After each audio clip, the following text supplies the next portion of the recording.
ایک تابعی ہے حضرت اسمعی رضی اللہ تعالیٰ عنہ۔ میں جب اس واقعے کو پڑھا ہوں تو میری آنکھوں سے آنسو جاری ہو گئے۔ واقعہ کیا تھا؟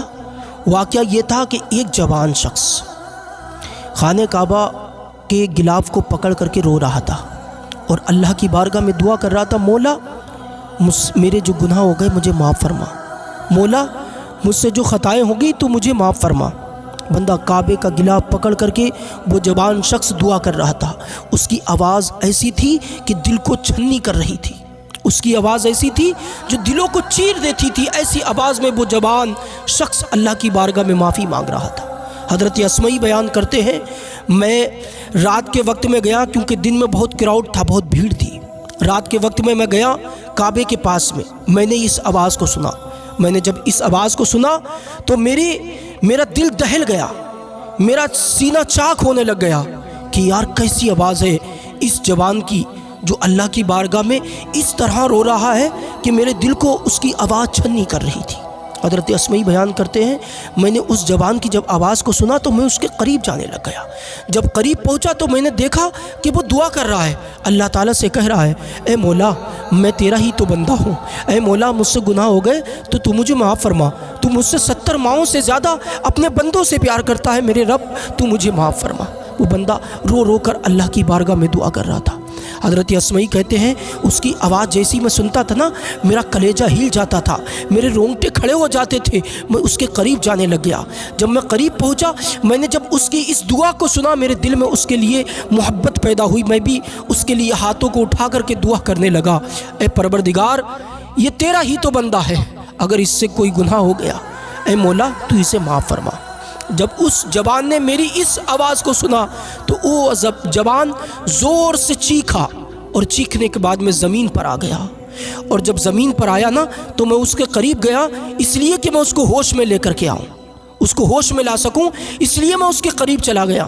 حضرت اسمعی کہتے ہیں، میں نے اس کو دیکھنا چاہا، لیکن جب دیکھنے کی کوشش کی نا تو میں نے دیکھا کہ اس کی زلفیں اس کے چہرے کو ڈھکی ہوئی تھی، یعنی اس کی زلفیں اس کے چہرے پر پڑی ہوئی تھی، میں اس کو پہچان نہیں پایا۔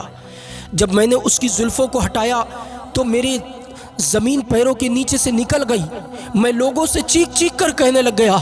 میں سمجھ رہا تھا یہ بندہ جو اللہ کی بارگاہ میں معافی مانگ رہا تھا، میں سمجھ رہا تھا بہت گناہ گار ہے، کوئی خطا کار ہے، کوئی بدکار ہے، میں سمجھ رہا تھا بہت گناہ گار ہے۔ لیکن جب میں اس کے قریب پہنچا تو میں نے دیکھا، جب اس کے چہرے پہ سے زلفوں کو ہٹایا تو میرے پیروں کے نیچے سے زمین نکل گئی۔ میں نے دیکھا وہ کوئی گناہ گار بندہ نہیں تھا، وہ حضرت حسین کا بیٹا حضرت زین العابدین رضی اللہ تعالیٰ عنہ جو اس طرح رو رہے۔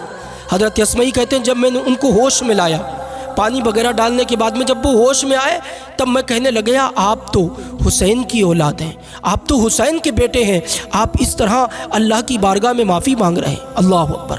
حضرت امام زین العابدین کہتے ہیں، ہاں یہ صحیح ہے میں حسین کی اولاد ہوں، لیکن تم میرے لیے دعا کرنا کہ اللہ پاک میرے گناہوں کو معاف کر دے۔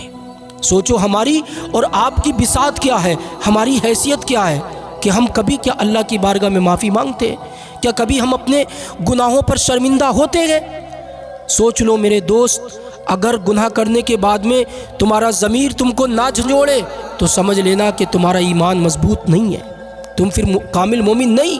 اگر گناہ کرنے کے بعد میں شرمندگی ہو تو سوچ لینا کہ ابھی رب مجھ سے ناراض نہیں ہوا ہے، ابھی رب میرا مجھ سے راضی ہے۔ اگر تمہارا ضمیر تمہیں جھنجھوڑے، اگر ضمیر نے جھنجھوڑنا ہی بند کر دیا تو سمجھ لو کہ تمہارا رب تم سے ناراض ہے۔ حضرت زین العابدین حضرت اسمعی سے کہتے ہیں کہ تم میرے لیے دعا کرو کہ اللہ تعالیٰ میرے گناہوں کو بخش دے۔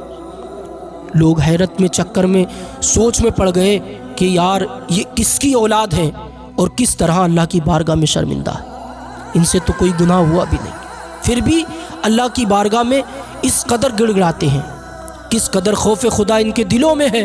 آج ہمارے دلوں سے خوف خدا ہی تو ختم ہو گیا، اسی لیے تو ہم گناہوں کی طرف جانے لگ گئے۔ اے میرے دوست، ایک دن مرنا ہے، اللہ کے حضور جانا ہے، ہمیں اپنی تیاری کرنا چاہیے آخرت کی۔ اللہ تعالی ہم سب کو نیک کام کرنے کی توفیق